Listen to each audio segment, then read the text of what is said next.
Hey everyone, welcome back to the channel. Today I'm excited to bring you my 1 year review of the Haval H6 Ultra Hybrid. Over the past 12 months, I have had the chance to really get to know this vehicle inside and out.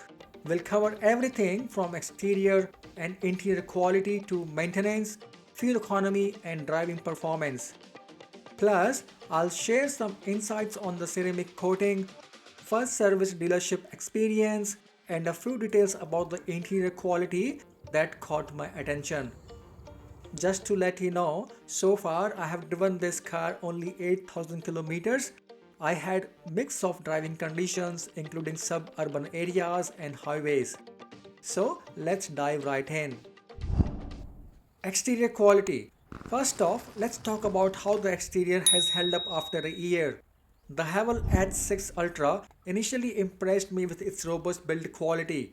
After a year of normal use, I have noticed minimal wear and tear. The paintwork still shines brilliantly, although there are a few minor chips here and there, which is expected with any vehicle. Just a quick note, I had ceramic coating applied to protect the paint. I'm happy to report that after a year, the ceramic coating has done an excellent job preserving the car's glossy finish and preventing minor scratches. Comparing the videos from when I first got the coating to now, you can see for yourself that there hasn't been much change in the appearance. It still looks as good as new. Let me show you one of the minor scratches that's clearly visible on the car.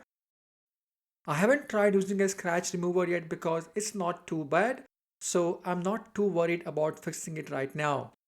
I think the ceramic coating might have helped, which is why the scratch isn't too deep. Interior quality. Moving to the interior, most of it has held up exceptionally well.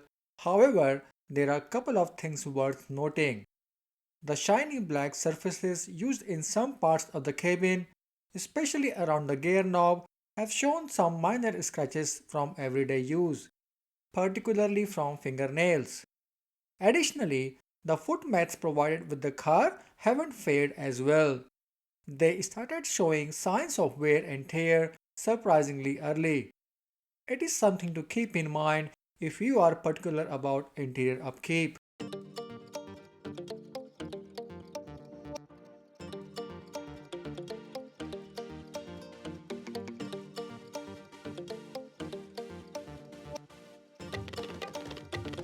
Driving performance. Now let's talk about driving performance. The Haval H6 Ultra Hybrid generally handles well on the road with a smooth ride and responsive steering. Touch wood, but I never had any breakdown or issues with my car and it's driving perfectly fine as it was before. The car's performance has been outstanding in diverse driving conditions, from navigating hilly areas to city driving and maintaining control on highways. Next up, the tires. After 8,000 kilometers, the tires are in great shape. The tread is still deep and it's around 4 mm on front and rear tires, and they have provided excellent grip and stability so far. I haven't had any issues with punctures or uneven wear, which speaks to their durability. However, I have noticed an issue during rainy conditions. Sometimes when starting from a standstill at traffic signals or giveaway signs, the tires can skid a bit before gaining traction. This can be a bit annoying and also a discomfort in driving. It is mostly observed on wet road conditions and only happens when you are giving accelerator to pick up the car. This issue just started recently and I never had this problem before. Moving on to the fuel economy, the H6 Ultra Hybrid has been quite efficient for this class. On average, I've been getting around 16 km per liter or 6.3 liter per 100 km. This is great considering its size and power, and it's definitely saved me some money at the pump. The windshield wipers are still in good condition, but I've noticed they are a bit noisier than before. Overall, the driving performance is satisfactory. First car service and dealership experience. I recently took the H6 Ultra in for its first service at the dealership. This was due for 10k km or 1 year, whichever came first. For me, 1 year service came first. The experience was smooth and professional. However, to get the loan car, there was a waiting of 1 month, so I booked the service accordingly. I was given this time car to drive back home. They performed all the necessary checks and maintenance tasks, including oil filter change and wheel rotating.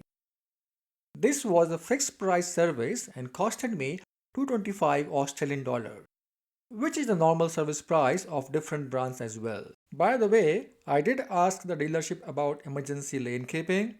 It's confirmed that it cannot be permanently disabled, and there isn't any upgrade to do this. Well, you still have to disable it manually every time you turn on your car. So, we'll have to live with this issue. So, there you have it. My comprehensive 1 year review of the Haval H6 Ultra Hybrid. Overall, I'm satisfied with the car's performance and don't have much complaint except tire skidding problem. I'll continue to monitor, and if it gets worsened, then I might visit service center. If you have any questions, then please post them in the comment section. Thanks for watching.